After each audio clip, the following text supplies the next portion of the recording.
Hi everybody, I'm Angeli and this is my presentation on my tourism destination in BC. For my assignment, I have chosen Tofino, a small little surf town on the west coast of Vancouver Island. Let's get started. According to Tourism Tofino, the town gets approximately 600,000 tourists annually and are home to 3,000 people in Tofino and its surrounding areas. The first tourists arrived in 1913 when the Princess Maquina began to sail along the BC coasts.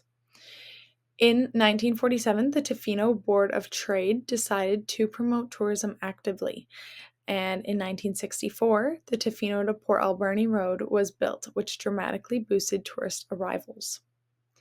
Tofino is on the traditional lands of the Clayoquot First Nations, and their native language, spoken by 10,000 members of the West Coast regions, is Nuu-chah-nulth. The demographic of Tofino's visitors fall towards the outdoor enthusiasts, but with there being so much to do, Tofino is a great location for family camping trips, solo surf trips, and solo wellness trips, and so much more. For transportation, there are a few different routes and ways to access Tofino. If you're coming from the mainland, you must take a ferry or a plane to access the island. But once on the island, private or public shuttles are available from various hotels and ferry terminals. The drive from downtown Victoria is just over 4 hours, and on average 3 hours if you are coming from Nanaimo.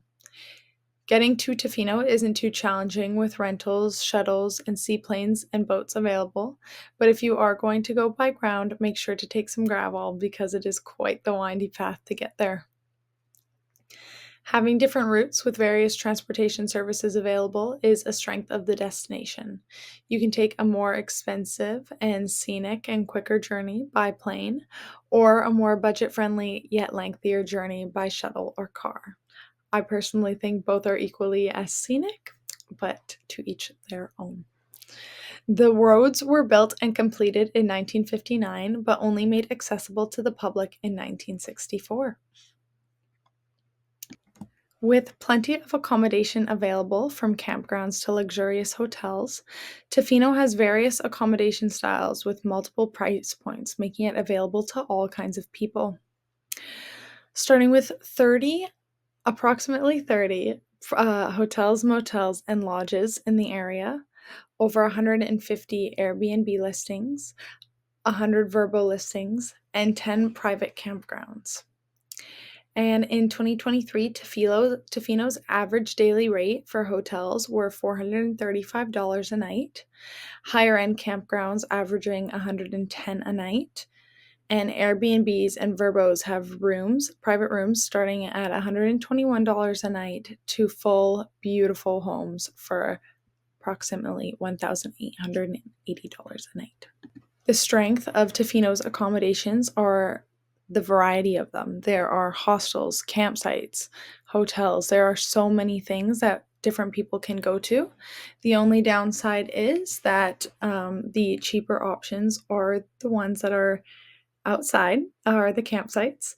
But I mean, hey, who doesn't like a rainy camping trip? I personally have done one and I found it quite fun, and it was backpacking, so it was a little bit damp. But that is the only downside, but I think you can make the most of it, especially in the rainy months when there are no fire bans. Next, we have food and beverage. Some of these are personal recommendations of mine, but we will start with fine dining. The Point restaurant is farm, fresh, local Canadian seafood, served at a very nice restaurant with a 260-degree view of the ocean.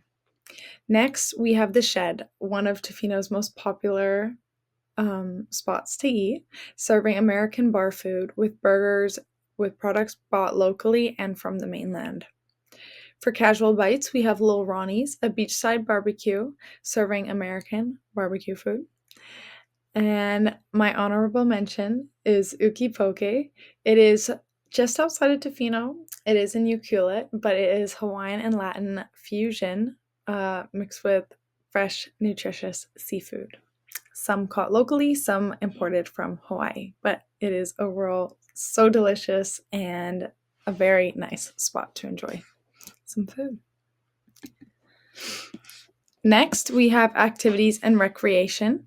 Surfing and boogie boarding is very popular in Tofino, and so if you are the outdoor type, that is the perfect place for you to go, as well as plenty of beautiful hikes. For cultural activities, there's Roy Henry Vickers Gallery and Tofino Clayoquot Heritage Museum and the Clayoquot Cedar Rose Weaving Workshop that is catered towards women. There's also lots of spa and wellness retreats on the island with a bunch of natural hot springs you can visit as well on those excursions. And with all of this being said, I think it shows that there is a variety of activities to do on the island. So I definitely think that is a strength for them. It can be a calm and peaceful trip, or it could be a super fun outdoorsy trip.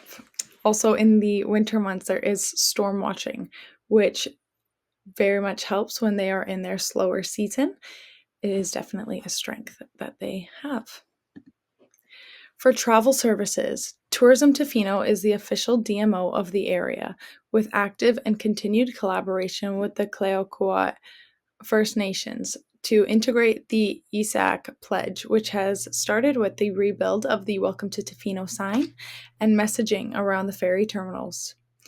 Their sustainable efforts are also guided by the UN's 17 Sustainable Development Goals and the UN Declaration on the Rights of Indigenous Peoples. For recommendations, storm watching packages are very popular in the area, especially the ones from Pacific Sands. We have the Clayoquot Tofino fishing excursion, and one that I thought would be a really cool idea is surfing, followed by a coffee tasting at a local coffee shop. So yes, thank you guys so much for listening and watching my presentation. If you have any questions, let me know. But yes, thank you so much. Bye.